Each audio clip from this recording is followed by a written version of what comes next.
tous, bienvenue aujourd'hui. Merci d'être avec nous sur cette pause déjeuner. Bon appétit à ceux qui mangent en même temps. Dans le cadre de l'espace de réflexion éthique Bourgogne-Franche-Comté, nous organisons actuellement une série de webinaires visant à explorer les enjeux éthiques liés à la santé mentale à différents âges de la vie, à l'occasion de la Grande Cause nationale 2025, qui, vous le savez, est sur la santé mentale. Nous avons sorti récemment une doc éthique qui s'appelle La santé mentale des mineurs, quels enjeux éthiques, que je vous invite à lire bien sûr, qui se trouve sur notre site internet et nous vous proposons en lien avec cette doc éthique un webinaire centré celui-ci sur la problématique de l'adolescence. Alors l'adolescence est une période de transition entre l'enfance et l'âge adulte. C'est une période de recherche identitaire, d'exploration des limites, menant parfois à des comportements à risque.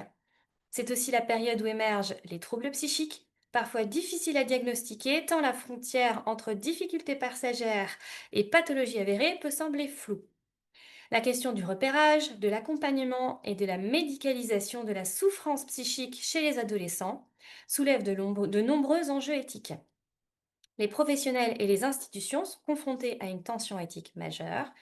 Comment gérer l'équilibre entre, d'une part, la quête de liberté, d'indépendance et d'identité propre aux adolescents, et d'autre part, la nécessité d'accompagner, d'écouter et de protéger les jeunes de comportements ou d'environnements et de relations qui pourraient compromettre leur avenir psychique et social. Comment prendre en compte leur nécessaire consentement pour éviter des ruptures thérapeutiques, tout en gardant en tête qu'ils sont mineurs et donc sous la responsabilité légale de leurs parents. Donc ce webinaire se propose d'aborder donc la santé mentale de l'adolescence dans une perspective plurielle grâce à nos trois intervenants. Françoise Young, directrice de la Maison des adolescents et de leurs parents de Côte d'Or, l'Adosphère à Dijon. Laura Robert, psychologue clinicienne au Centre départemental de l'enfance et de la famille sur Besançon. Et enfin, le docteur Jean-Michel Pinoy, pédopsychiatre, chef de service au Centre hospitalier universitaire de Dijon. Ce webinaire est interactif et vous pouvez poser vos questions dans l'onglet Q&R au bas de votre écran. Nous nous chargerons de transmettre vos réactions et questions aux intervenants pendant le temps d'échange prévu en deuxième partie de ce webinaire. Alors tout de suite, je vais donner la parole donc à Madame Young qui va nous parler du coup de sa structure et de leur enjeu au niveau de la santé mentale des adolescents en première ligne. Madame, à vous la parole. Merci d'être avec nous. Bonjour à toutes et tous. Donc effectivement, Françoise Young, directrice de la Maison des ados et de leurs parents de Côte d'Or, et également déléguée régionale des maisons des adolescents de Bourgogne-Franche-Comté. Je complète mon titre, non pas pour en rajouter un, mais juste pour vous dire aussi que ces maisons des adolescents sont aussi constituées en réseau national et en réseau régional. Et ça, c'est important aussi dans une logique aussi de partage de connaissances et d'expertise en direction des adolescents. Les maisons des adolescents existent depuis 1999. La première a vu le jour au Havre et a été conçue comme structure qui se voulait complémentaire d'un CMP existant déjà. Et dans l'optique, effectivement, d'offrir un lieu ressource dans lequel tout type de questionnement pouvait être abordé et pas uniquement des questionnements d'ordre psychique ou somatique. Vous devez connaître, je pense, la Maison de Solène, qui est quand même assez réputée et qui se situe à Paris, et qui, elle, a fait suite aussi à toute une demande et une création liée aussi à une souffrance d'une jeune qui était la fille de Patrick Poivre d'Arvor, qui souffrait de troubles du comportement alimentaire. Et donc, ce personnage, en lien avec à l'époque des politiques, on pensait utile aussi, voilà, de généraliser la modélisation des maisons des adolescents sur l'ensemble du département. des départements en France, pardon. Ces structures donc sont rattachées à un cahier des charges. Elles ne font pas ce qu'elles veulent, hein. Ce cahier des charges est dicté et conçu conjointement entre des représentants de différents ministères, nos ministères de tutelle, à savoir le ministère de la Santé, de l'Éducation nationale. Nous sommes aussi en lien avec les ministères de la Cohésion sociale et ce sont tous ces ministères qui ont pensé la création de ces cahiers des charges. Il y en a eu un premier en 2006, un deuxième en 2016 et là nous sommes sur la constitution d'un troisième cahier des charges qui a vocation à dicter nos grandes orientations qui se veulent communes à tout MDA en France. Donc ces actions, ces orientations sont les suivantes. Nous devons offrir des lieux d'accueil, d'écoute, d'évaluation, d'accompagnement et d'orientation pour des jeunes âgés, normalement de 11 à 21 ans. Nous, en Côte d'Or, on va jusqu'à 25 ans. Et ces jeunes peuvent être en difficulté ressentie ou vécue de tout ordre. Donc, on propose des entretiens individuels qui sont réalisés par des professionnels de l'écoute de formation de type psychologue, éducateur spécialisé, AS, infirmier. Et ils reçoivent en première ligne les propos des jeunes, évaluent si le mal-être qui est traversé par ces jeunes sont réellement dus à la cause que eux pensaient être la bonne. Et si tel n'est pas le cas, charge à ces professionnels d'aller plus loin et de creuser davantage pour pouvoir vraiment mesurer quelle est la genèse aujourd'hui de leurs difficultés.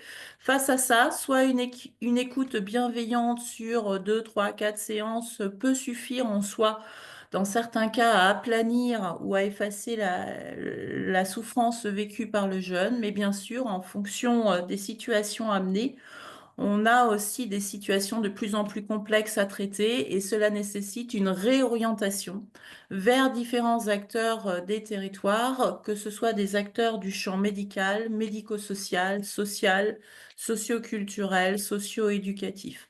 Donc, nos maisons des adolescents travaillent en étroit partenariat avec une multitude d'acteurs qui peuvent venir compléter et enrichir, je dirais, l'évaluation qui a été faite et l'accompagnement qui a commencé à être engagé.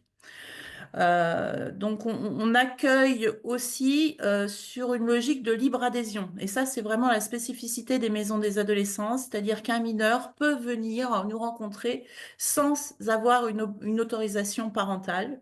Et ça, c'est quand même très important parce que ça facilite vraiment et ça favorise aussi enfin, le fait que les jeunes puissent exprimer leurs mots, quels qu'ils soient. Bien sûr, comme vous tous, on est aussi dans l'obligation, si le jeune peut être dans une situation à risque ou peut mettre quelqu'un dans une situation à risque, de lui dire qu'on ne pourra pas garder ces infos pour nous et qu'il faudra automatiquement qu'on les partage avec son entourage, comme peut-être avec d'autres professionnels.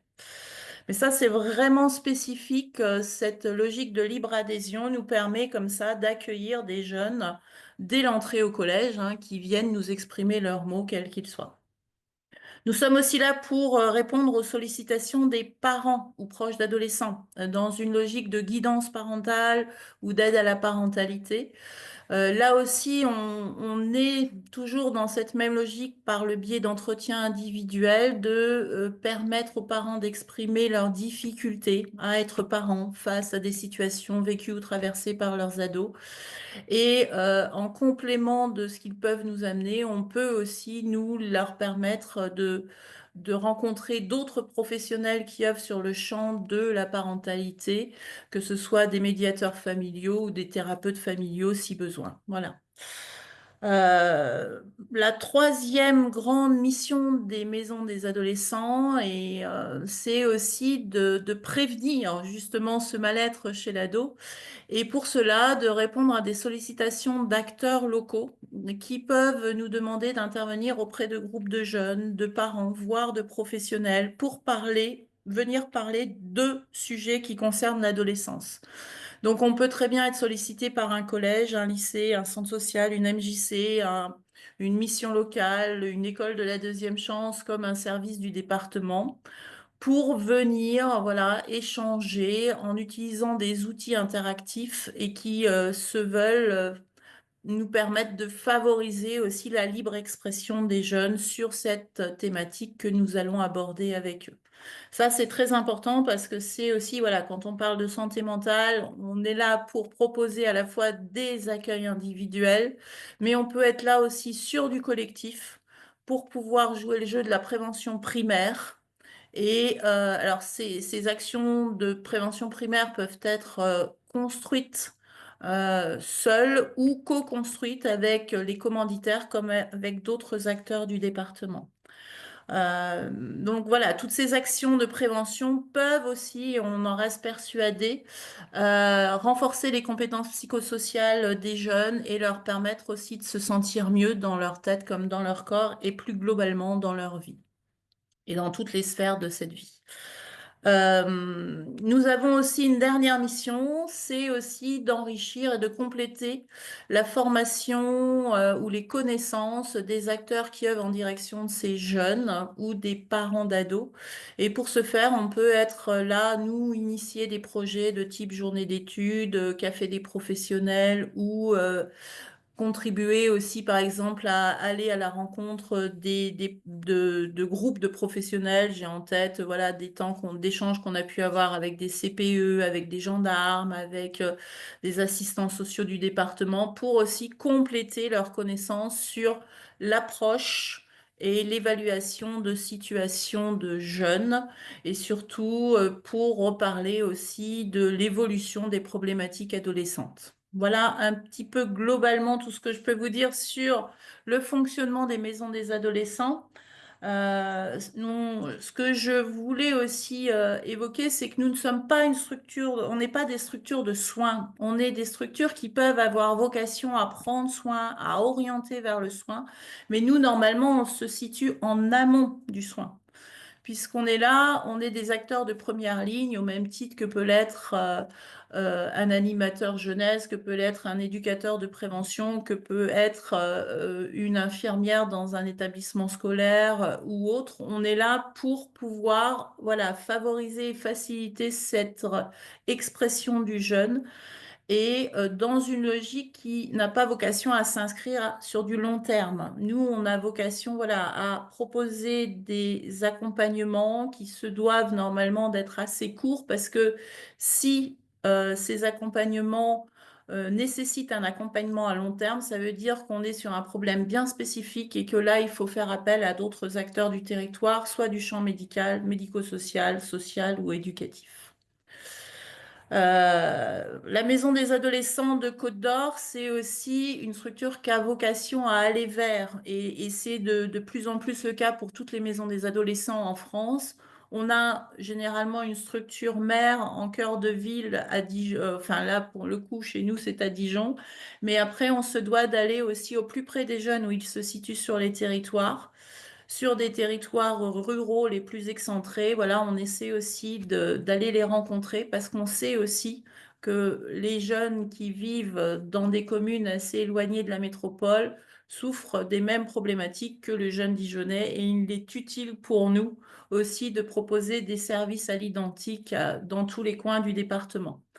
Donc ça, c'est aussi important et on essaie de s'y tenir et on essaie de répondre aux sollicitations de ces publics. Les principales problématiques que l'on peut être amené à traiter au sein des maisons des adolescents sont quasi, je dirais, un peu identiques hein, dans les grandes lignes de problématiques d'une maison des adolescents à l'autre.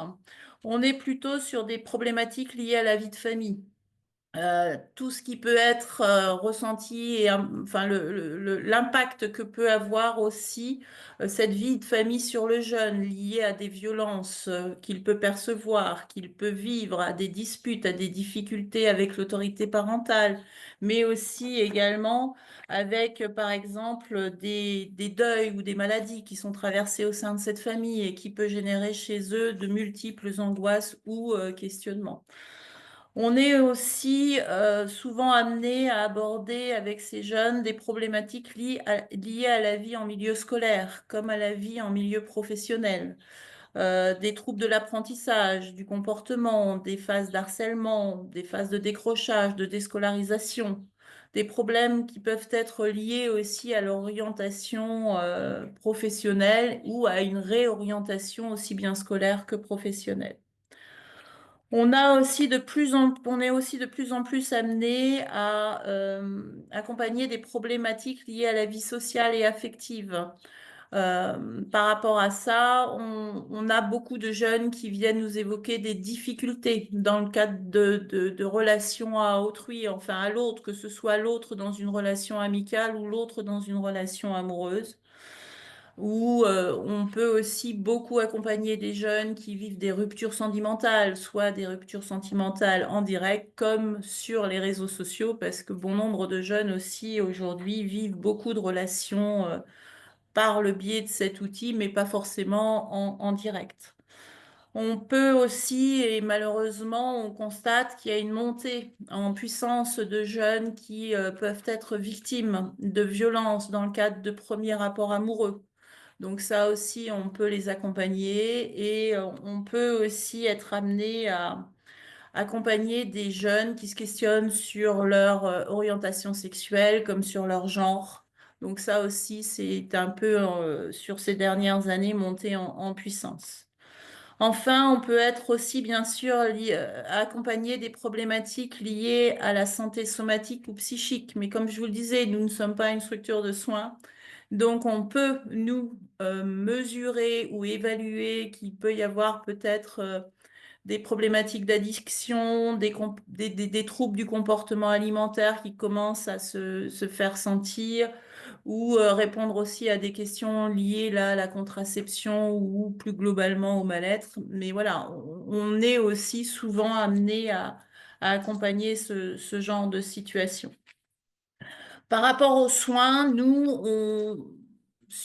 par exemple, je prends le cas de la MDA de Côte d'Or, hein, c'est 1600 jeunes différents accueillis sur 35 villes du département et c'est à peu près 500 parents d'adolescents également rencontrés et accompagnés.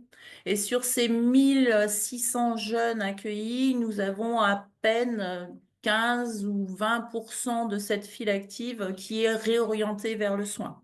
C'est pour ça que, comme je vous l'évoquais en premier lieu, on n'est pas forcément là que pour des jeunes en souffrance psychique, somatique ou psychiatrique. Nous, on peut accueillir tout type de maux de jeunes et c'est ça aussi la force et la spécificité des maisons des ados. Voilà, on a aussi, nous, à l'intérieur, même si on n'est pas une structure de soins, on a quand même la chance aussi d'avoir des médecins à l'intérieur de nos structures. Et c'est aussi ce qui nous différencie, par exemple, d'une structure de première ligne type MJC ou autre, c'est-à-dire qu'on a quand même des professionnels du champ éducatif, social et médical au sein de l'équipe. Et notamment, on dispose d'un médecin qui peut recevoir en deuxième ligne des jeunes qui sont pré-ciblés comme pouvant être des jeunes ayant un trouble d'ordre psychique ou somatique. On a aussi la chance, puisque nous, Maison des ados de Côte d'Or, on est rattaché aussi au CH La Chartreuse, on a aussi la chance de pouvoir disposer de psychiatres du centre d'intervention précoce du C2RB qui nous sont mis à disposition pour, dans notre structure, évaluer des psychoses émergentes, parce qu'on peut aussi avoir ce type de situation qui arrive au sein de la maison des adolescents. Et on a aussi dans notre structure des psychanalystes de l'association AREA qui peuvent prendre le relais sur un volet thérapeutique par rapport à certaines situations vécues par des jeunes adultes qu'on accueille au sein de notre MDA et qui ne souhaitent pas forcément aller rencontrer des professionnels libéraux à l'extérieur. Voilà, donc même si on n'est pas une structure de soins, on se dote quand même d'outils et de professionnels pour pouvoir aussi répondre à des questions ou des problématiques amenées par le jeune qui pourraient concerner le domaine de la santé. Ça, c'est aussi important de l'entendre. Merci Madame Young. Je vais vous couper pour qu'on puisse avancer, mais donc merci déjà pour tout ce que vous nous avez présenté, qui montre bien l'importance hein, d'accompagner le jeune dans cette phase de transition, qu'effectivement il n'est pas nécessaire d'attendre que ça devienne grave pour s'intéresser à la santé mentale de l'adolescent. Euh, on va tout de suite continuer avec Madame Robert et puis après on aura de toute façon un temps d'échange ensuite. Madame Robert, vous êtes psychologue, vous êtes en deuxième ligne, on va dire. On est déjà sur du soin. Que pouvez-vous nous dire, voilà, des adolescents que vous accompagnez, des difficultés qu'ils vivent dans leur parcours de soins, des difficultés que vous pouvez avoir avec ce public spécifique? On vous écoute. Bon, bonjour à toutes et à tous. Merci pour cette proposition d'intervention. Je voudrais juste corriger mon titre puisque je l'avais fait dans le programme, mais je crois que ça n'a pas suivi. Je Navrée, n'exerce je plus. m'en suis rendu compte en le disant, je m'excuse. C'est pas grave, c'est pas grave. C'est juste pour que ce soit plus clair. Je n'exerce plus au centre départemental de l'enfance et de la famille, mais maintenant j'exerce à la Fondation La Vie au Grand Air dans le Jura sur un service d'accompagnement en milieu ouvert, renforcé avec possibilité d'hébergement, ce qu'on appelait avant le placement à domicile, qui a changé de dénomination et donc aussi de cadre d'action. L'adolescence, vous l'avez rappelé hein, en introduction, c'est quand même une période difficile où les individus oscillent entre quitter l'enfance, entrer dans l'âge adulte avec des va-et-vient. Il y a aussi beaucoup de changements neurobiologiques qu'il ne faut pas négliger qui impactent le comportement de l'adolescent. Et puis, il y a toute la question du jeu avec les limites et le cadre, et ça peut donner lieu au comportement à risque. À l'adolescence se pose aussi beaucoup la question, en tout cas moi dans ma pratique, de la médication et du non-diagnostic, où les professionnels, souvent éducatifs au sens très large, peuvent regretter ce manque de diagnostic tout en comprenant l'intérêt de ne pas mettre une étiquette, de ne pas enfermer le jeune dans une case, de lui laisser la possibilité de continuer de se développer, etc., etc. Mais font état d'une difficulté à accompagner et à prendre en charge ce jeune sans diagnostic. Donc, c'est parfois des questions qui animent beaucoup les accompagnements. Moi, j'ai plutôt choisi de vous parler des différents types de psychothérapie, si on peut le dire comme ça, et de comment on peut travailler avec les adolescents aujourd'hui et comment c'est nécessaire en tant que psychologue de sortir de ce qu'on apprend, de nos habitudes et de la représentation que le commun des mortels peut avoir d'un psychologue. C'est-à-dire que j'ai pour habitude de dire que c'est une clinique qui nous fait sortir de notre bureau. Voilà, moi, dans mes différentes expériences professionnelles, si je prends des rendez-vous calibrés et que j'attends les ados dans le bureau, je ne les vois pas. Clairement, je ne les vois pas. Donc, c'est vraiment une clinique qui nous fait sortir du bureau, qui oblige à réinventer les manières de les approcher, les manières de les accompagner, à réinventer, à tout réinventer, et parfois même à osciller entre ce que je peux appeler de la clinique directe, où on va être en contact avec l'adolescent, à de la clinique et de la clinique indirecte, où on va accompagner les professionnels à accompagner. Alors effectivement, on va pas accompagner les mêmes choses, il ne s'agit pas de transformer le personnel éducatif en psychologue, mais en tout cas, quand un personnel éducatif va avoir un lien, une relation avec un adolescent qui n'est pas vraiment approchable, saisissable par d'autres personnes, parfois ça peut être intéressant d'essayer de faire un accompagnement dans l'indirect. J'ai choisi de vous parler de quelques situations, de donner des exemples plutôt, je me dis que ça peut être un peu plus parlant. Euh, Par exemple, une jeune de 16 ans qui a été placée, qui n'était pas du tout saisissable, en tout cas par la psychologue que j'étais. Il faut savoir que la plupart du temps, les psychologues, ils en ont vu plusieurs, et puis on fait partie de leur beau langage adolescent fleuri, on entend des jolis noms d'oiseaux parfois. Et donc cette jeune-là ne me disait à peine bonjour. Et puis c'est trouvé qu'un jour, lorsqu'elle jouait au baby-foot avec un autre jeune et un éducateur, je me suis greffée à cette partie dans l'équipe face à elle, puisque c'était la place qui restait. Et puis on a joué comme ça, ensemble, les quatre, un peu plus d'une heure. Et finalement, d'une discussion banale sur les règles du baby-foot, et puis le programme de la journée, et puis la météo, etc., on est arrivé sur des sujets un peu plus sur des sujets où la jeune s'est un peu plus confiée, alors évidemment dans une certaine limite, l'éducateur, voyant la situation évoluer, elle est partie avec l'autre jeune en le détournant de cette activité-là. Et puis finalement, je me suis retrouvée face à face avec cette adolescente-là autour du baby-foot. Ce face-à-face, dans ce temps-là, il n'était plus menaçant, puisque pendant 1 heure, on venait de les tester, de l'éprouver, et pendant 1 heure, cette adolescente, elle avait été très très détendue. Donc on a pu continuer d'échanger, rien que les deux, autour du baby-foot. Euh, Ça demande un travail, ça fait partie de ce que j'appelle la clinique indirecte, c'est-à-dire qu'avec le personnel éducatif, c'est impératif de travailler ces moments-là et de dire comment on fait, qui fait quoi dans ces moments-là. Si j'ai pas ce travail avec l'équipe éducative, à aucun moment l'éducateur va se dire, tiens, en fait, il se passe quelque chose, il faut que je prenne notre jeune et que je parte. Pas parce qu'il voit pas la situation, mais parce qu'il va pas savoir que c'est moi ma manière de travailler. Donc ça, c'est vraiment quelque chose que je trouve important à faire.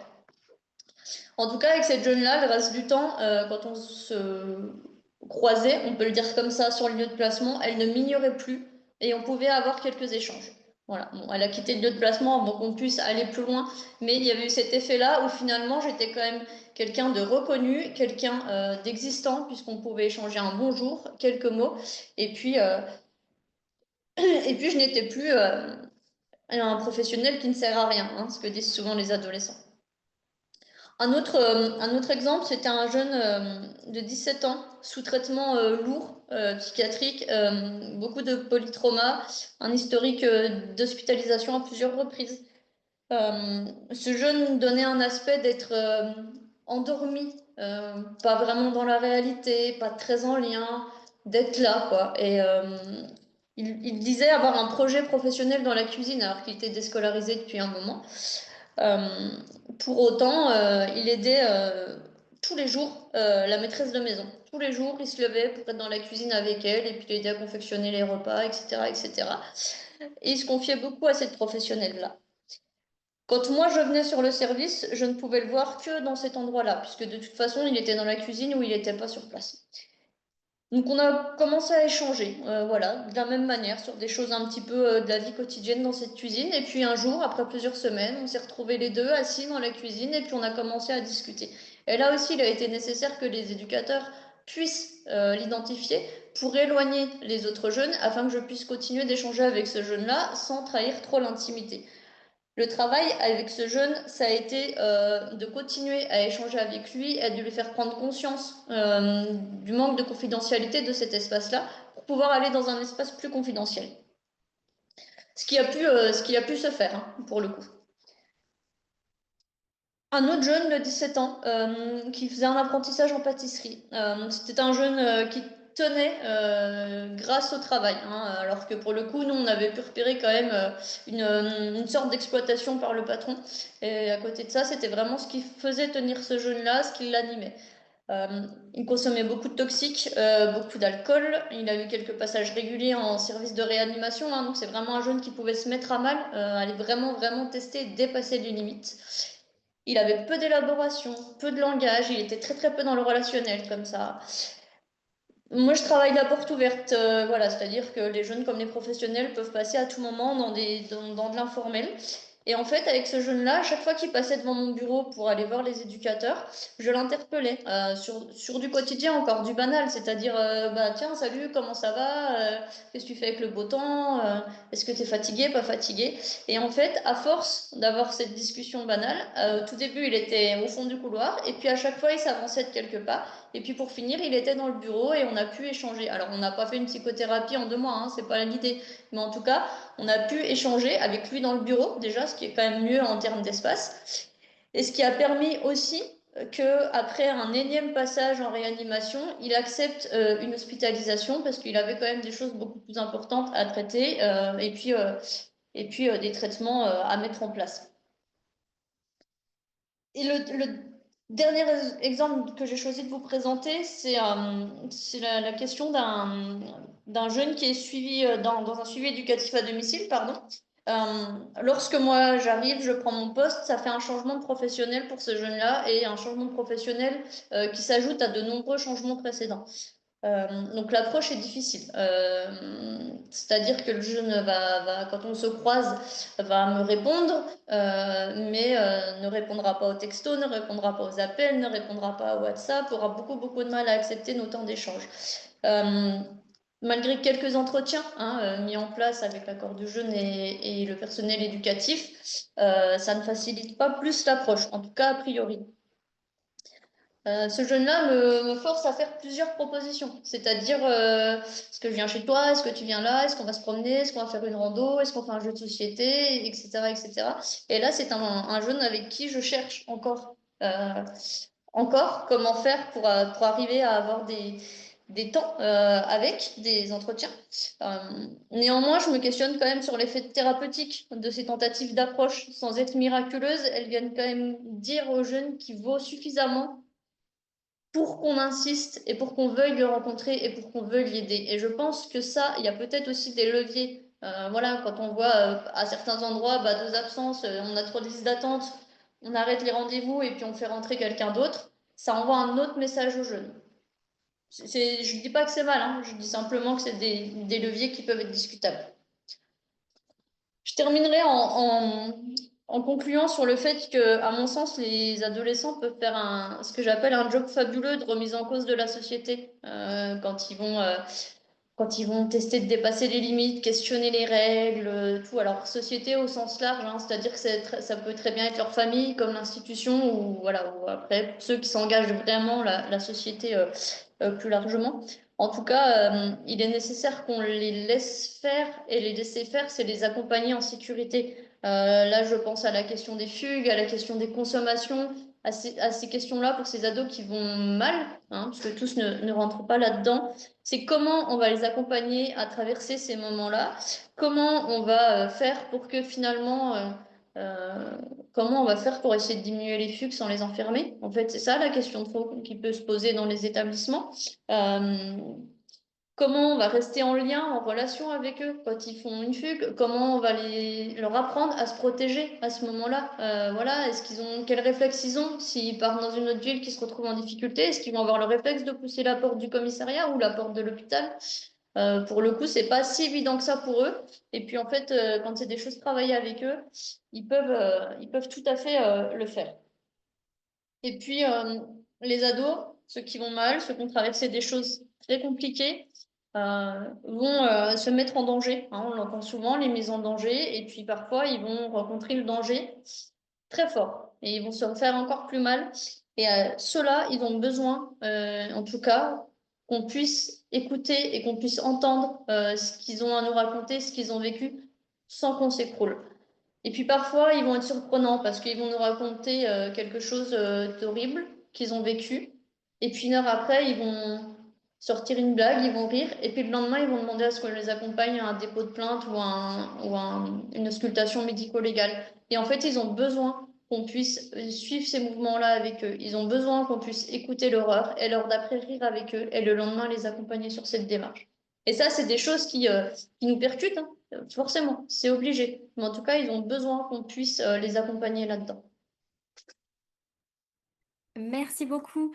Alors déjà, ce que je vois dans les 2 premières interventions que nous avons eues, c'est combien pour l'adolescent, ou bien se rassurer tout simplement en allant assez bien, ou bien même dans des situations plus problématiques autour de sa santé mentale. euh, il a besoin de liens, en fait. Ce que vous décrivez autant à la maison des ados que vous, Madame Robert, c'est combien l'adolescent peut être vite méfiant, ne pas aimer être enfermé dans des cases. Et on frôle vite en fait le risque en éthique du renoncement aux soins ou du refus de soins. Et du coup, combien en fait la création de la relation, elle précède le soin chez l'adolescent. Le lien thérapeutique n'est possible que s'il y a un lien humain qui se crée. En tout cas, moi, c'est ce que je retiens déjà de vos échanges. Après, ça pose quand même déjà la question du temps disponible. Alors ça, on pourra en reparler après, hein, parce que le soin, c'est aussi des questions économiques. Et déjà, j'ai envie de poser cette question que je vous lance, et on pourra peut-être en échanger tout à l'heure, mais ce qui me vient, c'est du coup, qu'attendent les adolescents des adultes, voire des professionnels de santé? Voilà, je vous la mets dans un coin de votre tête. On va passer maintenant à l'intervention du docteur Pinois qui lui va nous parler, on va dire un peu du troisième niveau, hein, quand on est hospitalisé, quand on est dans de l'aigu, du grave. Euh, Quelles sont un peu les situations qui sont rencontrées, les difficultés vécues par les professionnels et les adolescents quand la santé mentale, eh bien, c'est plus que de la santé mentale, hein, on arrive sur le champ du psychiatrique. Et puis, voilà, je vois déjà en tout cas deux premières questions qui ont été posées. Je les garde bien précieusement. Messieurs, dames intervenants, n'hésitez pas déjà à les lire parce que peut-être après, quand on échangera, vous aurez des éléments dont vous souhaiterez parler. Donc, il y a en gros question d'accès aux soins et la question des relations adolescentes. Hein, qu'est-ce que ça peut apporter ou amener en difficulté en santé mentale chez l'adolescent? Docteur Pinois, à vous le micro. Allumez votre micro en revanche, s'il vous plaît.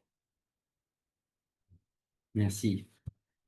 Alors, déjà, je tiens à bien vouloir m'excuser, mais ce matin, je me suis retrouvé complètement à faute, ce qui m'a créé un petit stress.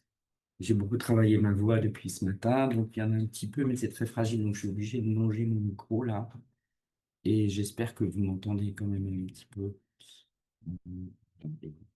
Je fais tous les efforts que c'est possible. Bien, donc effectivement, je suis Jean-Michel Pinois, je suis effectivement chef du service de psychiatrie de l'enfant et de l'adolescent au CHU Dijon, un professeur de pédopsychiatrie, ce qui peut peut-être avoir un intérêt, notamment peut-être sur la question de Monsieur Sechter, où il y a la question de l'accès aux soins et comment on peut rétablir ça. Il ne s'agit pas d'éluder cette question, on y reviendra peut-être tout à l'heure. Mais bon, dans l'attente, je voulais quand même, de mon point de vue et de ma place, rappeler quand même la définition de la santé mentale. Parce que moi, j'interviens, enfin, quand on me sollicite, c'est effectivement que les choses ne vont pas du tout, d'une part, et d'autre part, que, a priori, il y a une pathologie psychiatrique sous-jacente au mal-être des adolescents. Mais finalement, c'est assez rare. Et parfois, on demande aussi aux soins de s'occuper de choses qui finalement n'en relèvent pas. C'est-à-dire que voilà, il n'y a pas forcément de pathologie mentale, mais comme on a quand même l'avantage d'être ouvert 24 heures sur 24, et peut-être de disposer de moyens de contenir un certain nombre de comportements, notamment violents, même s'ils ne sont pas le fait de troubles mentaux, de troubles psychiatriques, on est confronté à ça. Alors, oui, pour rappeler quand même que la santé mentale, c'est pas moi qui le dis, c'est l'OMS qui dit que bah, ça permet à un adolescent ou un adulte déjà d'être bien dans sa peau. Alors, c'est pas très scientifique, on est d'accord. Euh, c'est volontairement flou, je pense. Enfin, quand on pense par exemple euh, au trouble du comportement alimentaire, on voit bien ce que ça veut dire être bien dans sa peau ou être mal dans sa peau. Et ça fait référence au corps. Et Dieu sait si le corps de l'adolescence est un élément extrêmement important puisqu'il est en pleine mutation et que ces mutations sont source de stress, de possibilités nouvelles, du mal à gérer. Bon, il doit pouvoir aussi s'épanouir, agir sur son environnement. C'est-à-dire qu'un adolescent qui se sent trop contraint ou qui va subir son environnement, que ce soit familial, scolaire par exemple, et bien, il risque de ne pas être en bonne santé mentale. Voilà. Et puis aussi, il doit pouvoir s'intégrer évidemment dans les différentes communautés qu'il a autour de lui, sportives, amicales, familiales, etc. Et donc, ça veut dire que une personne peut ne pas souffrir d'affection psychiatrique, mais quand même se sentir mal, et c'est-à-dire avoir une santé mentale qui n'est pas en bonne forme. D'accord? Et inversement, on n'y pense pas toujours. Mais il y a aussi des ados qui ont une pathologie psychiatrique qui est traitée, prise en charge, et qui pour autant, pour le coup, se sentent en bonne santé mentale. Voilà, on peut le prendre dans les deux sens, et ça me paraissait important de le rappeler quand même. Et puis, comment est-ce qu'on peut l'évaluer, cette santé mentale? Parce que c'est des questions que j'ai vues, donc vous avez bien compris que ça ne va pas être uniquement une évaluation médicale. Bien sûr, à un moment donné, s'il y a des symptômes qui paraissent très, très inquiétants, on va faire cette évaluation médicale, en urgence ou pas, d'ailleurs. Mais on peut le faire autrement, bien entendu. Ce qui est proposé souvent, c'est de pouvoir regarder, alors c'est soit une auto-évaluation, soit une hétéro-évaluation, si un adolescent estime qu'on prend en compte et qu'il arrive à exprimer les qualités qu'il a. Est-ce qu'il déjà il sait les nommer ou pas? Ou est-ce qu'il se sentirait sans qualité, ce qui pourrait être un indicateur d'une santé mentale un peu vacillante? Alors, est-ce qu'il sait les exprimer et est-ce qu'il peut aussi les mettre en œuvre, hein? Alors, les qualités, voire, on pourrait dire parfois les talents, parce qu'ils en ont beaucoup, en fait, les ados, mais parfois, ils n'arrivent pas à les exprimer. Bon, ça veut dire aussi, est-ce qu'il est capable de réaliser ses projets de vie ou d'insertion, enfin, de projets professionnels, scolaires, ses études, etc., personnels, bien entendu, est-ce qu'il peut progresser dans sa petite vie d'adolescent? Est-ce qu'il est en capacité, parce que évidemment, il y a toujours des aléas dans la vie, des trucs qui ne vont pas, est-ce qu'il est en capacité de les surmonter? Tout ça, est-ce qu'il est capable de trouver des ressources qui font qu'il va pouvoir les surmonter? Ou est-ce qu'au contraire, eh bien, s'il ne peut pas le faire, il risque de s'en renfermer un petit peu, des choses comme ça. Et donc, sa santé mentale va en souffrir. Voilà. Et puis aussi, est-ce qu'il est capable ou est-ce qu'il sent qu'il a un rôle actif, hein, au sein de son environnement familial, scolaire, parce que ça c'est aussi tout à fait possible de se sentir acteur d'une ambiance de classe ou acteur de difficultés qui pourraient venir en milieu scolaire. J'entends au sein de la communauté scolaire. Bon, ça va être aussi au sein de ses amis. Est-ce qu'il est capable d'exprimer ses idées? Est-ce qu'il est capable de pouvoir proposer des choses, des projets ou des idées, etc., etc. Voilà. Alors, bon, une fois que j'ai dit ça, effectivement, je peux peut-être mettre quelques points qui sont toujours assez importants et que l'on va nous regarder. Alors, ça va être parfois une question de santé mentale, ça peut être aussi parfois une question de pathologie psychiatrique. Parce qu'il y a des facteurs ou des indicateurs qui vont nous dire que vraiment ça ne va pas. Bon, je vais commencer, pourquoi pas, par le sommeil. C'est quand même une question chez l'adolescent qui est majeure. Alors, vous savez que naturellement, je veux dire, l'adolescent a tendance à décaler son sommeil euh, par rapport à l'enfant qu'il était. Ça veut dire qu'il va se coucher plus tard. Et les contraintes font que, les contraintes scolaires en particulier, font qu'il ne va pas pouvoir se réveiller très tard. Bon, le week-end, vous savez très bien qu'il a cette probabilité-là et certains en usent, voire en abusent. Bon, mais de ce fait-là, on a quand même un sommeil qui, à la fois qualitativement et quantitativement, n'est pas optimal. Or, le manque de sommeil ou la mauvaise qualité de sommeil va d'emblée retentir sur sa santé mentale, voire induire des troubles psychiatriques. Donc ça, c'est un point que l'on peut explorer et qui me paraît important, que ce garçon, cette fille, ait ou pas une pathologie psychiatrique. Alors évidemment, quand on parle des difficultés de sommeil, et notamment d'endormissement, tout de suite, on connecte sur un certain nombre de choses.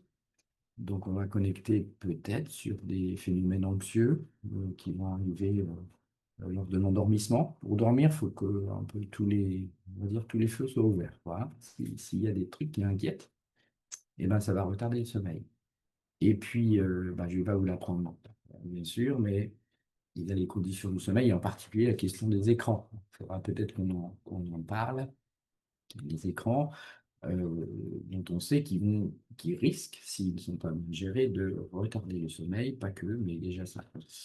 Voilà, donc ça, c'est une question tout à fait importante et ça me fait penser enfin, je voulais vous parler d'une chose qui est assez récente et qui fait partie finalement et qu'on ne peut pas éluder, qu'il s'agisse de pathologie psychiatrique, qu'il s'agisse de santé mentale, c'est, j'allais dire, la clinique du numérique. C'est-à-dire qu'on ne peut pas euh, évaluer un adolescent si on ne sait pas qu'est-ce qu'il fait avec le numérique, quel que soit le numérique.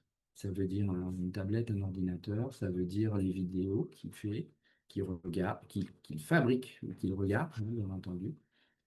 Ça veut dire les jeux auxquels il vit, et puis bien entendu, on n'oubliera pas les réseaux sociaux. Euh, qui sont tous augmentés à ce jour d'une IA, ce qui complique un petit peu cette clinique et ce qui complique les choses pour nous parce que on n'a pas vraiment de recul, hein. Il faut bien dire ce qui est et on ne sait pas trop où ça va nous mener. Mais c'est vraiment important quand on évalue ces adolescents de ne pas se contenter de dire bah, combien de temps tu passes sur les écrans. Oui, bien sûr, c'est quand même important. S'il vous dit 15 heures par jour, vous voyez bien qu'il ne reste pas beaucoup d'heures, ni pour travailler, ni pour dormir. 15 heures, je ne l'ai pas inventé, hein, je l'ai déjà entendu, bien sûr. Bon, ça c'est quantitatif, mais au-delà de ça, il faut vraiment avoir cette attention sur qu'est-ce qu'il fait avec ces écrans. Il ne faut pas se leurrer, on ne va pas les enlever, les écrans. Qu'est-ce qu'il fait avec? Sur tous les domaines dont je vous ai parlé. Et puis évidemment, quand on tire les fils de cette nature-là, vous allez voir qu'il peut se passer des choses, et peut-être particulièrement sur les contenus des vidéos. Alors tout le monde va penser à la pornographie. Bien entendu, il ne faut pas se leurrer, hein. Les enfants des 11 ans ont accès assez facilement à des vidéos pornographiques. Il ne faut pas se voiler la face et vous imaginez les dégâts que ça peut faire. Donc il faut l'explorer enfin, sans détour, hein, parce que dans le secret, bien sûr, dans la confidentialité, mais sinon il va nous manquer des choses, parce que bien évidemment, ça peut créer du traumatisme, et du traumatisme à la pathologie psychiatrique qui est quand même pas très très loin, hein. Donc voilà, j'ai juste une info là que j'ai récupérée il y a pas longtemps. Vous savez qu'il y a à peu près un mois, je crois, une loi qui est passée sur le fait qu'on puisse limiter l'accès aux vidéos pornographiques. Donc si vous osez faire l'essai d'aller chercher sur votre téléphone un site pornographique, en tout cas un certain nombre d'entre eux, vous allez tomber sur un écran qui vous dit que ça va pas, il y a la République française, machin truc. Alors depuis que cette loi est passée, et ben, figurez-vous que les ventes de VPN ont augmenté, ont explosé. Vous voyez ce que c'est qu'un VPN? C'est un truc qui va faire que vous ne savez pas d'où vous vous connectez. Donc du coup, la loi française ne peut pas s'appliquer. C'est quand même assez étonnant. J'aurais peut-être dû investir dans les VPN. Je suis devenu brutalement très riche. Bon, c'est pour vous dire que c'est un point, quand il s'agisse de santé de l'adolescent en général, hein, ou qu'il s'agisse de pathologies qu'on ne peut pas du tout éluder. Bon, et puis à travers les réseaux sociaux, je ne vais pas vous faire des choses, mais il y a la question du harcèlement, du cyberharcèlement, euh, de la cyberviolence, hein, puisqu'on peut poster des choses tout à fait violentes, etc., etc. On aura peut-être le temps d'en parler si ça vous intéresse. Bien.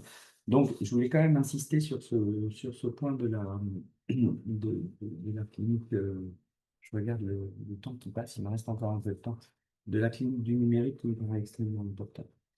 Bon, après, j'ai vu un peu les questions qui étaient posées, et je vais revenir à la fin sur la question de l'accès aux soins, bien entendu. Euh, bon, par exemple, je ne sais plus où j'avais vu, voilà, c'est ça, quelque chose qui était comment on peut accompagner l'adolescent dans sa quête de liberté finalement. Alors ça m'a fait penser à ce qu'a dit Françoise Zimou tout à l'heure. Il y a la question des limites, bien sûr, mais on se rend compte que c'est pas à l'adolescence qu'il faut s'en occuper, je dirais, parce que l'adolescent bien sûr, va exploser un certain nombre de choses, mais il s'appuie quand même sur ce qui s'est passé avant. Et je voudrais insister sur la question des liens d'attachement, en fait. Juste ça, pour le rappeler, pour ceux qui connaissent, donc c'est une théorie qui a été élaborée par John Bowlby. Je ne vais pas aller plus loin, mais vous comprenez bien que l'attachement, c'est ce qui fait que l'enfant, déjà le bébé, l'enfant, va se sentir en sécurité auprès des personnes qui sont ses référents adultes. Et que on sait très bien que lorsque l'attachement est sécure, même s'il y a des difficultés à l'adolescence et que on sent qu'il peut se mettre en danger, naturellement, il va avoir quelques limites, en fait, cet adolescent, et il va pouvoir se retourner vers ses figures d'attachement quand il sent que ça craint un petit peu trop, hein. Et ça, c'est important, c'est-à-dire qu'il va avoir recours aux adultes, et en tout cas, ça peut d'entre eux. Alors, les figures d'attachement changent, hein, parce que ça peut être un prof, ça peut être quelqu'un, un autre adulte, un ami ou un parent d'amis, enfin, il peut se passer des choses. Mais en tout cas, il va se tourner. Donc finalement, on peut être assez serein parce que dans cette question de laisser filer l'adolescent, bien sûr, c'était marqué dans la question qu'il y a l'angoisse de l'adolescent, mais il y a aussi l'angoisse des parents, hein, et que ça, on peut pas le nier. Donc si on sait que son ado, certes, il ne nous dit pas tout, ce qui est assez normal, mais qu'il a des recours ailleurs, on est quand même un tout petit peu plus serein, n'est-ce pas? Et ce qui fait qu'il va trouver des recours ailleurs, c'est qu'il aura eu antérieurement une sécurité d'attachement qui est bonne. Inversement, une mauvaise sécurité d'attachement, c'est le plus gros facteur de risque de pathologie à l'âge adolescent, en fait. Donc c'est quand même une question qui est tout à fait importante. Allez, il me reste 3 minutes, je crois, à peu près. Je vais essayer de répondre à la question de M. Sechter, qui est évidemment tout à fait ma partie et qui est complètement délicate. Alors, clairement, les chiffres sont absolument hallucinants. Entre 2007 et 2017, on a perdu 50% des pédopsychiatres. Ouais, donc on a la moitié. Et que depuis, alors il n'y a pas eu de réaugmentation, même si depuis 2022, il y a un réel intérêt de nos jeunes étudiants et internes pour cette spécialité.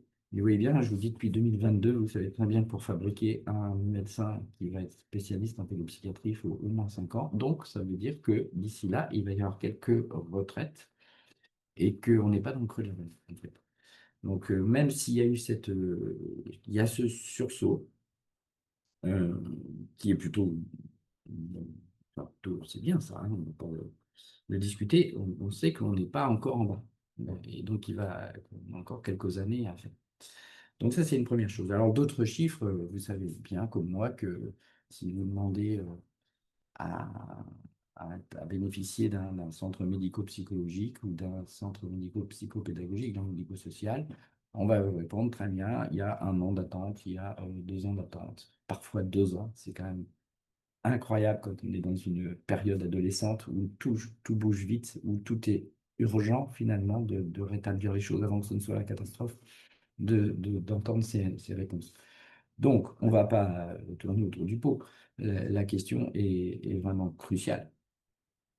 Alors, évidemment, il paraît que l'année 2025 est l'année de la psychiatrie en général, la psychiatrie de l'adulte et la pédopsychiatrie. Alors, le plan a été annoncé par le gouvernement avec 0 €. Je vous le dis, quand même, c'est bien de faire un plan. Quand il y a 0 €, ça veut dire, je veux bien qu'on se réorganise, mais quand même, il y a quelques limites. Alors, pour le coup, qu'est-ce qu'on constate? C'est que finalement, les situations dégénèrent. Donc, vous voyez qu'il y a un lien là, entre la santé mentale et la pathologie psychiatrique. Parce que, au fur et à mesure, si la santé mentale se dégrade à un moment donné, peut-être pas pour tout le monde, mais c'est un facteur de risque de voir émerger des pathologies psychiatriques. Et de ce fait-là, comme on ne s'en occupe pas, donc on ne peut pas s'en occuper, voilà, et voilà, ça finit aux urgences, lesquelles sont quand même un petit peu débordées, mais pour faire une espèce de réponse qui n'en est pas une, et vous le comprendrez bien, c'est que du coup, naturellement, puisqu'on n'a pas plus de moyens, ou alors, il y a peut-être quelqu'un de l'ARS qui va me dire, non, on en vous a donné. Oui, oui, oui, non, je ne vais pas dire, il y a eu quelques moyens de donner, bien sûr. Euh, Moi, je dirais de ma position sans doute insuffisamment. Et ça, c'est pas la faute de l'ARS, hein. Bien entendu qu'ils n'ont pas les cordons de la bourse. Ils les répartissent comme ils peuvent. Mais du coup, on voit bien que ce qui se passe, c'est que on s'organise à partir des services d'urgence, en fait. Et on essaye de proposer, à partir du moment où un adolescent, ou un enfant d'ailleurs, arrive aux urgences avec une situation qui peut être assez catastrophique, donc une situation où il y a des tentatives de suicide qui les mènent beaucoup plus souvent à ce jour qu'il y a 5 ans en réanimation. Je vous le dis quand même, hein. On a multiplié par 10 les passages en réanimation, ce qui veut dire que les tentatives de suicide sont plus graves, hein. Voilà. Donc, on s'organise à partir de là on a réorienté des moyens dans nos propres services pour pouvoir agir à partir de ces services d'urgence et proposer en sortie d'hospitalisation, même s'il est juste passé, en fait, et qu'il n'y a pas eu d'admission, de pouvoir lui proposer quelque chose en attendant que le reste se mette en place. Alors, l'effet, bah, c'est bien, parce que ça évite la réitération de passage à l'acte grave, par exemple, ou de mal-être, ou de déscolarisation, par exemple, puisqu'on va travailler là-dessus, et ça c'est un point important. Mais évidemment, si on a réorienté, ça veut dire on a peut-être un tout petit peu démuni d'autres structures. On ne peut pas faire autrement, c'est-à-dire que s'il n'y a pas d'augmentation des moyens, on les réoriente. Et pour le coup, ça n'améliore pas les files d'attente dans les structures qui sont censées les prendre. Alors voilà, on en est là. Et donc, tant qu'on n'aura pas plus de médecins ou de soignants, parce qu'on va en parler aussi, hein, de médecins, de soignants, et donc de moyens, je crois qu'on n'y arrivera décemment pas, quoi. On va pas, on va pas y arriver. Mais ce que veut dire aussi que si vous voulez avoir une chance que un ado soit pris en compte par un service de soins, bah, il va falloir passer par les urgences. Voilà, et que c'est un petit peu comme ça que ça se passe, ce qui veut dire que ça va pas, enfin, il y aura forcément une certaine gravité, on n'aura pas agi avant. Alors, on va peut-être me parler du dispositif Mon Psy, je repasserai la parole à Laura Robert, qui a son intérêt, mais on voit bien aussi que c'est un petit peu limité. On peut parler des équipes mobiles, bien entendu, puisque du coup, on se dit qu'on va aller vers les jeunes qui n'osent pas aller jusqu'au système de soins. Ça a aussi des limites, parce que vous voyez bien que pour mobiliser sur un territoire une équipe, bah, ça va vous prendre 1 heure et demie, voilà. Donc, tout de suite, ça va diminuer le nombre de personnes qu'on va pouvoir voir. Et puis, c'est pas toujours facile, les gens n'aiment pas, c'est un peu intrusif. Enfin, bon, vous voyez, tous les dispositifs qu'on peut faire trouvent des limites. Voilà. Dernière chose, puisque j'ai vu la question, c'est que d'une part, on trouve que depuis la période Covid, d'une part, on a eu une augmentation très nette des demandes d'hospitalisation et des difficultés. Alors, dans plusieurs domaines, sur la question de la dépression, des idées noires et des tentatives de suicide, pas des suicides. Alors, ça, c'est quand même le petit chiffre rassurant. Mais quand même, d'une part. D'autre part, des phénomènes hétéro-agressifs ou auto-agressifs, je veux le dire, mais hétéro-agressifs aussi. C'est-à-dire qu'on a une violence des passages à l'acte envers les autres, envers soi-même, qui est beaucoup plus importante. Et enfin, des troubles du comportement alimentaire qui ont explosé depuis 2020. Donc, ce qui signifie quand même un certain mal-être. Je vous ai dit en introduction que le corps, c'était quand même quelque chose, enfin, un terrain de jeu, j'allais dire, pour l'adolescent, extrêmement important. Donc, on n'est pas tellement étonné que le mal-être s'exprime aussi par le corps. Voilà. Donc, c'est une question importante qu'on peut voir à ce jour, c'est-à-dire 5 ans après. On a moins d'augmentation. C'est-à-dire qu'on a une augmentation flèche, hein. Vraiment, les courbes sont très, très inquiétantes et très hallucinantes. Là, on a quelque chose qui se stabilise pas, hein, qui monte toujours, mais avec une pente moins importante. Donc, j'espère que ça pourra aller mieux dans quelques temps. Et puis aussi pour bon, il y avait une question tout au long de la dépression d'adolescent qui se manifeste beaucoup par le comportement. Donc, c'est plus que par la parole. Ça, c'est un peu le point d'adolescence, ça nous ramène au baby-foot. Euh, mais du coup, les comportements violents, on les a de plus en plus, hein. Donc ça aussi, ça amène vers l'hôpital. Violents envers les autres, voire très violents envers les autres, et aussi de plus en plus jeunes, ce qui est quand même assez inquiétant. Bon, voilà, je peux m'arrêter là. Je crois que j'ai écoulé mon temps, donc il faut que je m'arrête Oui, là. effectivement. Euh, Merci, docteur. En tout cas, mais je suis prêt, bien sûr, à répondre aux questions. merci, docteur, pour votre intervention. Merci déjà à tous les trois. En fait, moi, de ce que j'entends dans tout ce que vous avez pu évoquer, au final, je perds mes feuilles. Où sont-elles? Excusez-moi. Au final, on est beaucoup sur un dilemme liberté et sécurité, de toute façon, hein, chez l'adolescent. liberté, parce que l'autonomie augmente chez l'adolescent au fur et à mesure, et cette autonomie, il va ou la revendiquer ou la calquer sur le cadre qu'il, possède, familial, scolaire, le consentement qui est de plus en plus, nécessaire dans le dans le recours aux soins, hein, à moins qu'on soit sur de la contention et de l'isolement, c'est toujours dépendant du consentement des parents, c'est ça qui est difficile. Pour autant, les professionnels savent qu'un adolescent qui veut pas se faire soigner, c'est compliqué en fait, hein, on va avoir du mal, on va avoir du mal à l'aider. Les écrans participent à cette liberté croissante, à cette découverte d'un monde extérieur à juste, leur famille, leur groupe d'amis. Les amitiés sont aussi une forme, de liberté, hein, de sortir un peu plus, de ressembler de ce besoin de ressembler à ses pairs. Mais à côté de ça, voilà, on va avoir toute la question de la sécurité, donc peut-être des parents qui vont réclamer, une médication rapidement parce que, ça sécurise les comportements de l'adolescent. On va avoir, eh bien, les écrans qui apportent, des risques, des endoctrinements, des tutoriels pour apprendre à se suicider, voilà, tout un tas de choses qui sont, eh bien, dangereuses.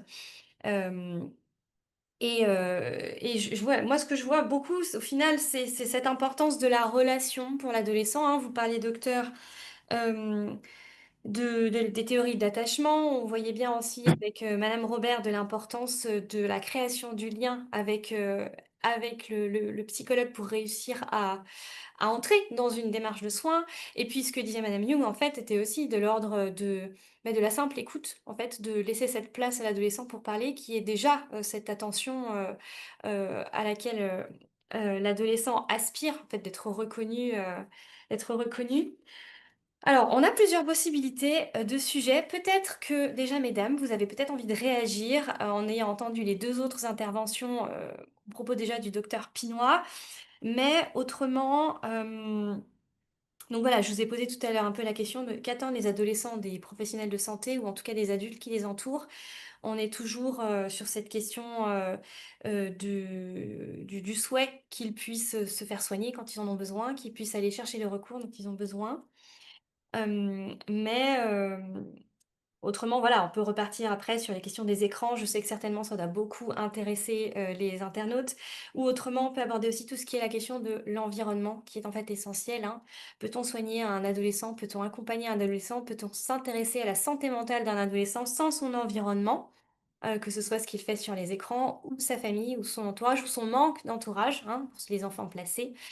Voilà, je vais déjà vous proposer, mesdames, de réagir un peu à la dernière intervention, si vous le souhaitez, et puis après, d'enchaîner sur diverses questions. Madame Young, est-ce que vous voulez commencer? Pour rallumer votre micro, en revanche. Voilà. Oui, tout à fait.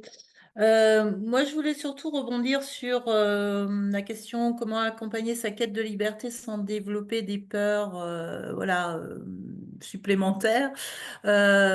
Nous aussi, Maison des adolescents, on se questionne sur la place des parents là-dessus, hein, sur aussi tout ce qu'ils peuvent fantasmer également et qui peut également mettre à mal le jeune, parce que c'est vrai qu'il est aussi important pour nous justement de rassurer les parents et d'éviter aussi pour ses parents des projections anxieuses et du coup que le jeune va aussi qui risque d'être impacté par, enfin, qui risque d'impacter le jeune, parce que on a aussi ça, Sérieusement. hein, les parents ont aussi un rôle important là-dessus, et on s'aperçoit, voilà, qu'il est important pour nous, et on essaie de faire cela, de travailler aussi bien sur les angoisses du jeune, mais aussi les angoisses des parents, parce qu'ils se projettent aussi des choses qui ne sont pas forcément pensées ou souhaitées ou qui ne seront même pas vécues par leurs ados. Donc ça, c'est très important et ça peut aussi éviter certains stress supplémentaires, d'où l'intérêt aussi pour nous vraiment en tant que maison des adolescents, de bosser sur le volet prévention et aide à la parentalité parce que c'est aussi important. Et je sais plus si c'est vous, Jean-Michel, qui en parliez, mais À un moment donné, nous, on constate aussi qu'on est aussi, et ça rejoint une des questions qui a été posée là tout à l'heure, je crois, on est aussi dans une société où il faut une réponse immédiate. Voilà, on a des jeunes qui arrivent et même qui s'auto-diagnostiquent comme étant bipolaires, schizo ou TDAH ou autres. Et voilà, que ce soit les jeunes ou les parents qui arrivent, voilà, avec ces jeunes-là. Et nous, on est assez surpris parce qu'on déjà on trouve qu'il y a une montée en puissance aussi de ces auto-diagnostisations hein, qui arrivent jusqu'à nos services. Et ça nous questionne beaucoup parce qu'on se dit aussi que voilà, il y a toujours eu sans doute au niveau sociétal hein, des jeunes en situation de mal-être. La seule petite variable, je parle pas, voilà, il y a bien sûr des évolutions qui sont liées à tous les temps, mais on sait qu'il y a toujours eu à l'adolescence une notion qui peut être de mal-être, qui pouvait être là. Mais aujourd'hui, on nous demande tous, enfin tous les professionnels qui œuvrent en direction de ces jeunes à différents niveaux, un niveau 1, niveau 2 ou niveau intermédiaire, d'apporter une réponse immédiate. Et du coup, le jeune n'a même plus le temps de lui-même penser sa difficulté, sa souffrance, qu'il faut déjà lui donner une réponse.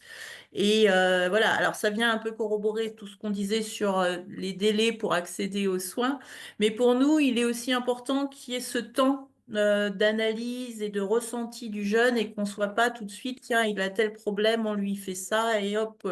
Voilà, il y a aussi ce besoin de laisser un peu maturer les choses sans forcément que ça aggrave la situation du jeune, on est bien d'accord, hein. Mais voilà, on se dit aussi que ce temps peut être nécessaire. Je ne sais pas ce que vous en pensez, docteur Pinois, mais pour nous, c'est aussi des choses qui nous animent en ce moment au sein de la maison des adolescents, parce qu'on est confronté à des parents qui nous disent, non, mais moi, j'ai besoin d'une réponse immédiatement. Oui, mais bon, déjà, il y a les problèmes pour entrer dans des structures de soins, mais au-delà de ça, est-ce que vous pensez utile qu'il faille répondre immédiatement? À votre ressenti à vous, qui n'est peut-être pas le ressenti de votre enfant, et ainsi de suite. Donc voilà, on est aussi là, on est aussi là-dessus. Voilà, je m'arrête Je là, voulais mais même rebondir avant de redonner peut-être la parole à Madame Robert et Docteur Pinois. On entend parfois l'accusation en fait qu'il y a un effacement des parents, un abandon des parents de leur rôle éducatif, et on entend à l'opposé aussi qu'on attend de plus en plus de la psychiatrie, en fait, qu'on élargit toujours plus le champ de la psychiatrie qui se socialise d'une certaine manière. Alors peut-être est-ce vrai, peut-être est-ce faux, mais il est intéressant effectivement de rappeler que l'enfant et l'adolescent étant liés à ces figures parentales ou d'autorité, eh bien peut-être un accompagnement plus supérieur ou amélioré pourrait se faire des parents comme ce que proposent les maisons des adolescents. Est-ce que peut-être Madame Robert voulait intervenir avant qu'on redonne la parole au docteur Pinault? Oui, merci. Alors, effectivement, merci aussi des autres interventions. Et juste une petite remarque par rapport à l'intervention du docteur Pinois. J'avais bien en tête cette augmentation de troubles divers et variés, cette diminution de pédopsychiatres, mais je ne pensais pas que c'était à une telle échelle. Donc, ça rajoute de l'effroi à l'effroi, on va dire comme ça. En tout cas, je suis heureuse d'entendre que les internes actuellement s'intéressent à ce public, même si effectivement il va falloir du temps et puis ce sera peut-être pas suffisant, mais de voir un regain d'intérêt pour ce public-là et ces difficultés-là, ça m'apporte une petite dose d'espoir et je choisis de regarder celle-ci plutôt que l'effroi des chiffres qui augmentent, même si je ne les oublie pas. Je, je- je vais tenter de répondre à la question que vous avez posée sur qu'attendent les ados des adultes et des pros de santé.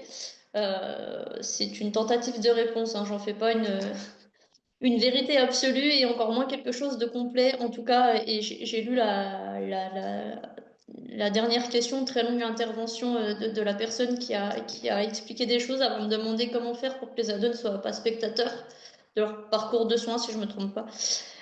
Pour moi, ça rejoint cette question-là, c'est-à-dire que ils vont attendre de nous qu'on les laisse aussi faire leurs expériences. Ils vont attendre de nous qu'on les laisse aussi, effectivement, et ça rejoint ce qui a été dit juste avant, qu'on les laisse réfléchir et qu'on les laisse chercher un petit peu ce qui va pas, leur souffrance, l'apprivoiser. Alors effectivement, il y a la question de la sécurité, il y a la question d'Internet et des autodiagnostics qui est fort compliquée et qui ne les aident pas toujours dans cette quête-là. Et peut-être c'est ça qu'ils ont besoin, qu'on les aide juste dans cette quête-là à la faire au bon endroit, donc peut-être plus en intériorisation qu'en allant voir sur doctissimo.fr. Je grossis volontairement le trait, hein, mais c'est parfois ce qu'on voit. Voilà, peut-être que c'est ça, c'est être à côté, être avec, accompagner, en les laissant aller essayer, aller tester, aller lire, aller discuter avec d'autres, et puis juste faire attention qu'il n'y ait pas d'embrigadement ou de quelque chose un petit peu trop pensée unique dans ce qu'ils peuvent aller explorer. Je ne dis pas que c'est facile, hein, mais en tout cas, je pense que c'est ce qu'ils peuvent attendre. Ce que je disais tout à l'heure aussi, attendre de nous, professionnels et proches, même si c'est peut-être moins facile pour les proches, pouvoir entendre tout ce qu'ils ont à dire. Euh, que ce soit des reproches faits aux parents, des fois on entend des ados dire mais ça sert à rien d'aller se lever tous les matins, bosser pour un salaire minable comme le tien. C'est pas toujours facile à encaisser pour des parents, mais voilà, pouvoir entendre ça et puis pouvoir entendre aussi les choses plus difficiles qui traversent, voilà, plus difficiles, plus horribles. Je pense que c'est ce qu'ils peuvent attendre de nous, en tout cas en partie, de nous adultes autour d'eux. Voilà, c'est ce que j'avais envie de dire. Merci. Alors, docteur Pinois, s'il vous reste un peu de voix après vos interventions, est-ce que vous avez envie de réagir déjà? Remettez votre son en revanche, s'il vous plaît, au niveau de l'écran. Non, il n'y a pas votre son sur l'écran, docteur. Ah, c'est moi, chaque fois. Bon, sur la question de Madame Gélidan, effectivement, tout n'est pas médical, mais ça, je l'ai rappelé. Euh, mais on sent bien qu'il y a un mouvement comme ça, je vais y revenir. Et vous dites à très juste titre que l'hôpital est sollicité là où il ne s'agit pas forcément d'une maladie. C'est absolument vrai.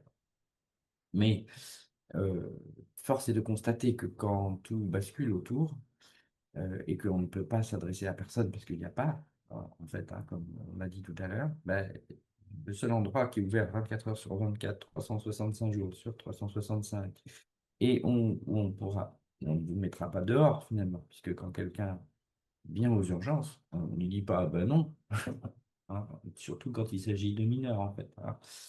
On ne dirait pas, ben non, donc il est accueilli.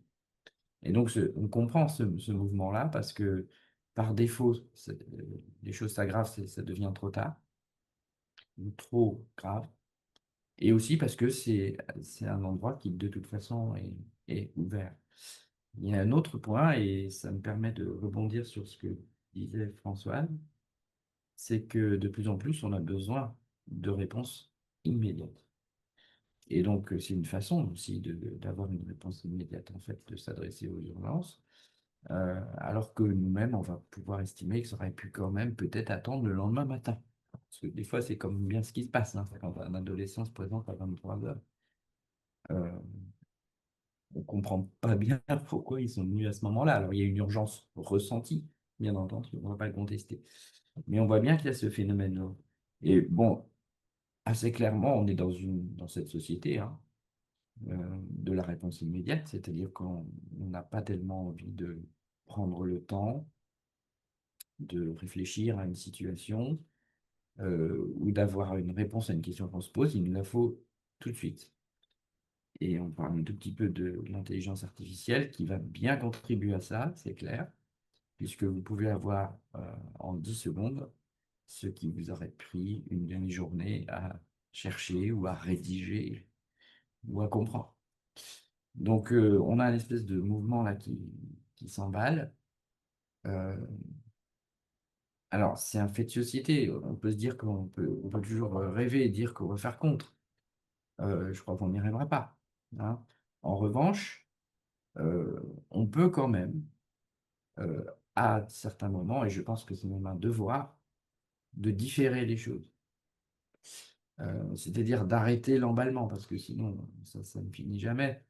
Et particulièrement pour un certain nombre d'adolescents qui, qui, qui sont dans une telle ébullition que finalement, ils ne peuvent pas envisager autre chose. Donc là, ça va être notre travail thérapeutique aussi, c'est un travail thérapeutique, de pouvoir différer les choses, différer les demandes, différer les réponses, et qu'il faut apprendre aux parents à différer. Ce n'est pas si facile, hein, parce que des fois, ils y mettent le paquet quand même, hein, les adolescents, hein, c'est quand même difficile à résister.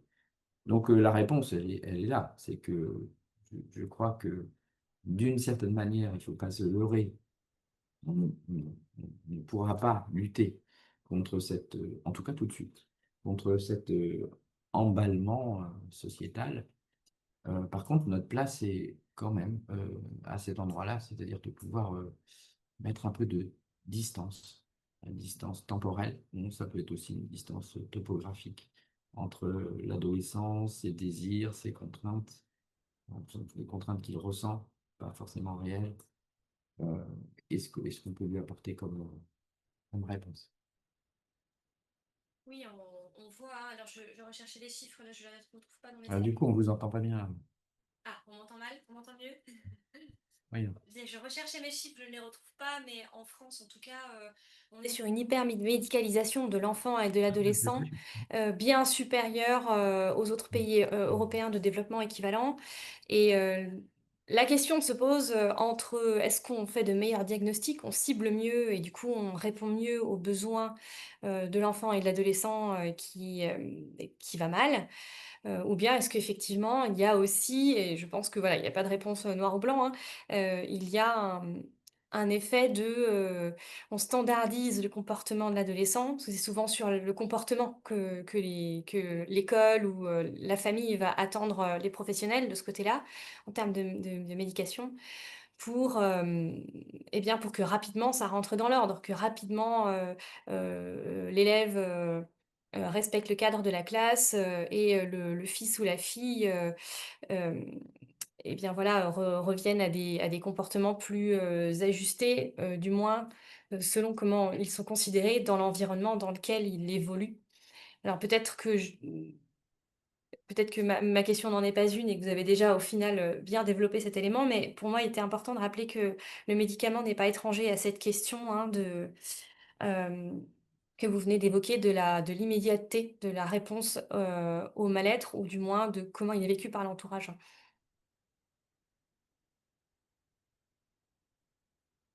Ah, je crois qu'il faut que je réponde. Alors, déjà, je peux faire une réponse un peu générale en prenant un exemple sur la question de la dépression de l'adolescent. Euh, alors, je vais dire dépression diagnostiquée bien. Vous voyez, je me situe dans un cadre, pas on pense qu'il est déprimé ou il est un peu triste, etc. Un état dépressif caractérisé. Eh ben, on sait très bien que les antidépresseurs fonctionnent beaucoup moins bien que chez l'adulte. Donc ça répond quand même partiellement à cette question. C'est que sur cette question de la dépression de l'adolescent, il va falloir trouver autre chose que le médicament en premier lieu. Euh, alors, peut-être il y a quand même quelques fois où la dépression est tellement grave et qu'il y a une certaine urgence vitale qu'on pourra l'utiliser. Mais globalement, c'est pas ce on va pas se précipiter là-dessus. La réponse des parents euh, vis-à-vis du médicament, elle est très variable en fait. C'est-à-dire que on a des parents qui se disent que bah oui, il faudrait qu'il y ait un traitement. Alors, vous voyez bien tout de suite que ça évite la relation en fait, hein. Si on utilise un médicament qui va régler les problèmes, et généralement ceux pour lesquels il n'est pas fait d'ailleurs, ça évite de s'engager dans quelque chose, ouais, bien sûr. Donc il y a cette question-là. Et puis, on a aussi d'autres parents qui sont radicalement et foncièrement opposés à toute prescription, ce qui parfois aussi peut nous poser problème, hein. Euh, Parce que parfois quand même, euh, je vous dis, quand il s'agit de quelque chose de vital, on va être quand même beaucoup plus... enfin, on va essayer de le faire, quoi, de manière beaucoup plus appuyée que si on sait que ce n'est pas la première réponse. Alors, je peux vous prendre un exemple que tout le monde connaît, je pense. C'est les troubles neurodéveloppementaux et en particulier le trouble déficitaire d'attention avec hyperactivité. C'est un exemple extrêmement emblématique de cette affaire de médicaments. puisque tout le monde le sait, il y a une classe thérapeutique qu'on peut prescrire en France, deux maintenant, depuis quelques jours, euh, et et on voit très bien que sur cette question-là, bon, déjà, il y a des diagnostics qui n'en sont pas. Ça peut être intéressant de se dire que si l'enfant ne travaille pas bien à l'école, c'est parce qu'il a un TDAH et donc, du coup, il va avoir un médicament et tout va être réglé. Vous voyez bien un petit peu le cheminement de pensée. Donc, il y a des fois des diagnostics qui n'en sont pas et des demandes de prescription qui ne sont pas légitimes. Et lorsqu'il y a un diagnostic établi, eh ben, on peut avoir des parents qui vont se précipiter et qui vont dire, bah oui, il faut vraiment vite que l'on puisse, que l'on puisse prescrire vite, vite, parce que ça va régler tous les problèmes, ce qui est faux. Clairement, c'est faux. Ça fonctionne extrêmement bien sur un certain nombre de symptômes, mais ça ne règle pas l'ensemble du problème. Et puis, on a d'autres parents qui vont être foncièrement opposés. Euh, donc, on travaille autrement. Mais parfois, ça nous pose quand même un petit peu de problème qu'il n'y ait pas d'assise, parce que vous imaginez bien qu'un enfant qui est en CP, qui va apprendre à lire, à écrire, s'il ne peut pas le faire parce qu'il est vraiment trop distrait, je veux dire comme ça, et qu'on sait qu'on a une solution qui pourrait au moins lui permettre de se poser un peu derrière son livre, c'est gênant. Oui, c'est gênant parce on a l'impression qu'il a une perte de chance, très, très clairement. Donc, je vous donne juste cet exemple-là parce qu'il est un peu médiatisé aussi, parfois un peu trop d'ailleurs, mais qui montre bien ces choses qui sont diamétralement opposées entre ce que peut penser un professionnel de santé, et particulièrement un médecin, quand il s'agit des prescriptions, ce que peut penser un adolescent ou un enfant, on n'en a pas parlé, mais il faut toujours lui demander, hein, bien entendu, et ce que peuvent penser les parents. Et que finalement, cette histoire de prescription va dépendre de ce trio-là déjà. Hein, voilà. C'est une réponse un peu partielle, mais peut-être déjà quelques éléments. Merci. Alors, on va bientôt se quitter. J'avais envie peut-être de faire un léger pas de côté, parce qu'on en a moins parlé, mais ça rebondit légèrement avec ce que vous venez de dire, docteur Pinois.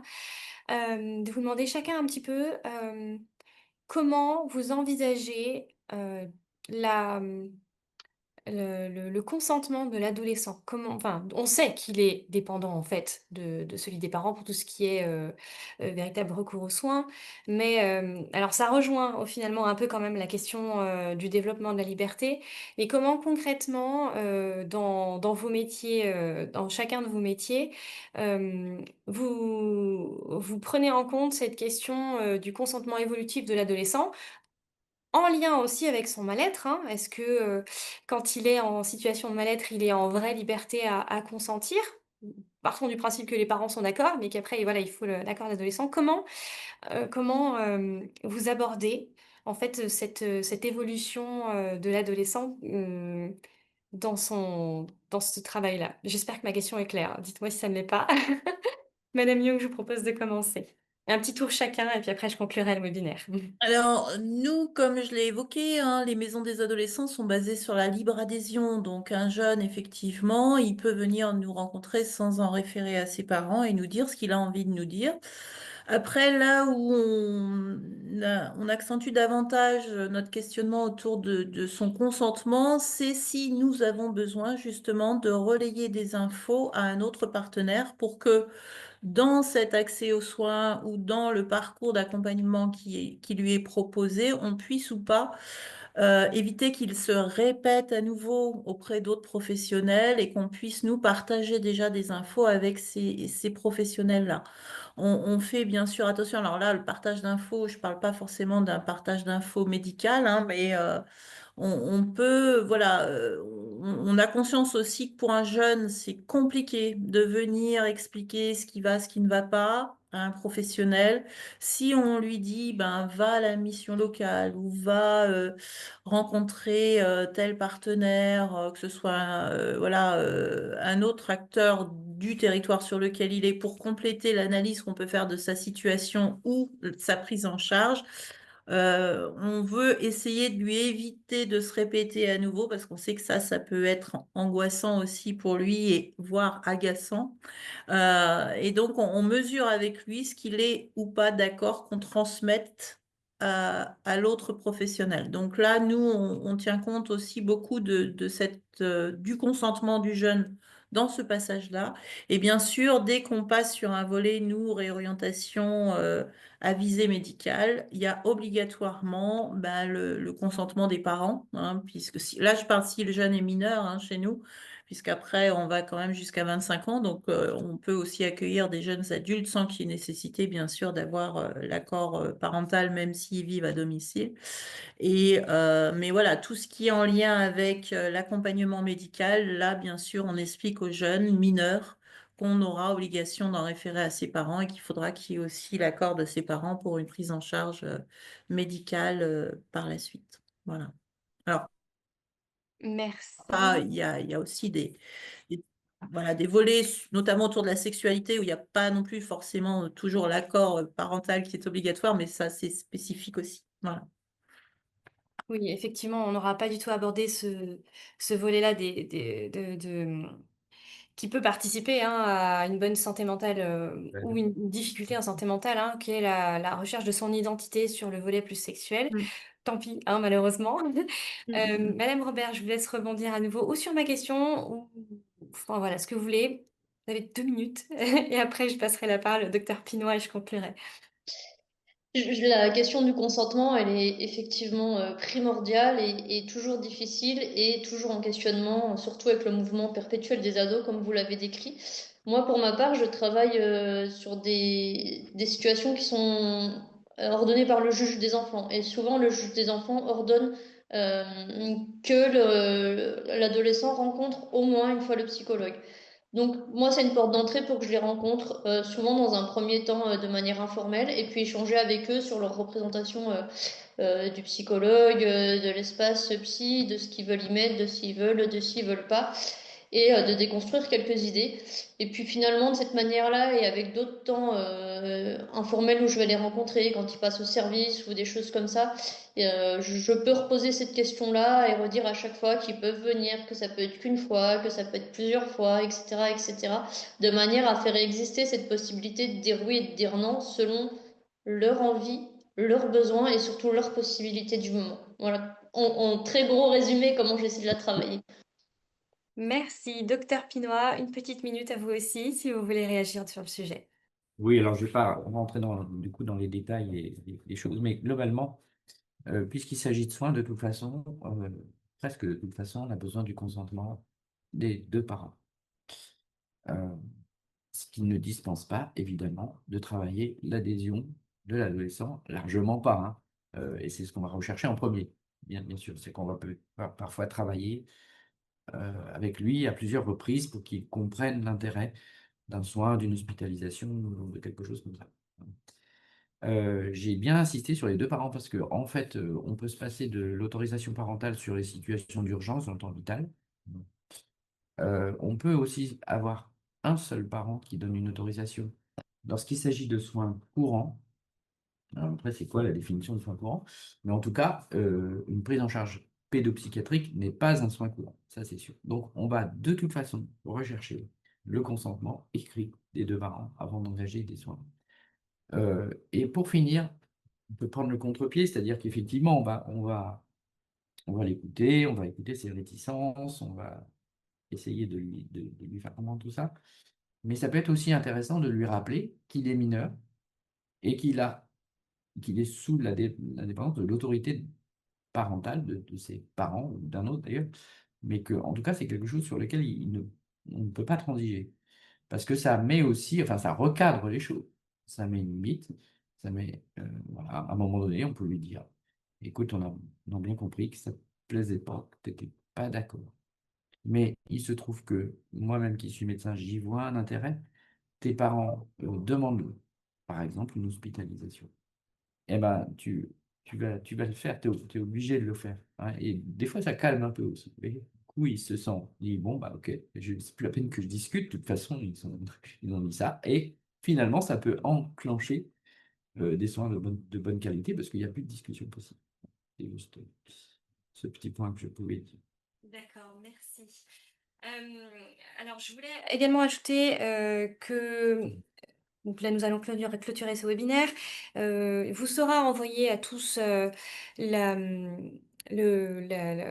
pardon, je vais y arriver. La mise en ligne du replay de ce webinaire. Vous en serez informés. Et en même temps, je vous enverrai une ressource proposée par Promotion Bourgogne-Franche-Comté, Promotion Santé Bourgogne-Franche-Comté. Alors, qui vient de le mettre dans le QR ci-dessous, hein, mais je ne vous avais pas oublié. Je vous enverrai du coup en même temps que le lien du replay, les outils numériques que Promotion Santé BFC propose pour les adolescents et les jeunes majeurs. Voilà, si ça vous intéresse. Merci encore à chacun pour pour ce webinaire que moi, j'ai vraiment apprécié travailler et animer avec vous. C'était riche pour moi et j'espère pour les personnes qui étaient avec nous. Donc pour conclure, la santé mentale des adolescents est un sujet sensible au carrefour de diverses problématiques. Son développement harmonieux dépendra à la fois de son bon développement physiologique, mais aussi de la qualité de ses relations familiales et sociales. De nombreuses tensions éthiques émergent face au statut évolutif de minorité de l'adolescent et de sa dépendance aux adultes. Consentement, information, soins spécifiques, voilà, on en a parlé. On se demande souvent qui, in fine, est responsable du bon développement psychique d'un adolescent et de l'enfant de manière générale. Ses parents, l'État, l'école, les associations, les figures religieuses, tous sont d'accord avec l'idée que laisser cette prérogative à un seul acteur fait prendre un risque pour la sécurité actuelle et future de l'enfant ou de l'adolescent. Tous sont d'accord avec l'idée que préserver sa santé mentale est un pari de bonne santé pour l'avenir. Tous sont aussi d'accord avec l'équilibre imposé par cette responsabilité, mais les missions des uns et des autres peuvent également ne jamais se recouper véritablement sur les meilleurs intérêts de l'enfant, d'autant plus dans un contexte de désertification médicale et de manque d'engagement politique sur le sujet. Alors les répercussions sur la vie entière future adulte sont telles que la santé mentale des adolescents en fait est un enjeu politique à part entière. Cela représente sur le long terme un coût colossal en soins de santé physique et psychique. À cet égard, de choix donc de la cause nationale 2025, de se porter sur la santé mentale devra se concrétiser en actions politiques, économiques, pour reprendre les propos du docteur Pinoy, pour améliorer l'accès aux soins pédopsychiatriques dans un souci de justice sociale et des actions publiques attentives à équilibrer interventions nécessaires au bien-être mental de l'enfant ou de l'ado, tout en respectant la vie privée des familles. Prévention n'est pas répression. Attention à ne pas faire passer des adolescents victimes à des statuts de futurs délinquants en faisant un sujet de méfiance avant même d'avoir pris les moyens pour les accompagner et les soigner. Je vous remercie pour votre présence à ce webinaire. Je voulais vous informer que nous avons d'autres événements sur la santé mentale qui auront lieu dans les mois à venir. Nous en avons déjà un de prévu. C'est une journée en présentiel sur la santé mentale en gériatrie qui est prévue en octobre 2025. Vous pourrez trouver tous les éléments sur notre site internet. Il me reste à vous remercier à nouveau, vous dire à bientôt et vous souhaiter une excellente suite de semaine. Merci et au revoir.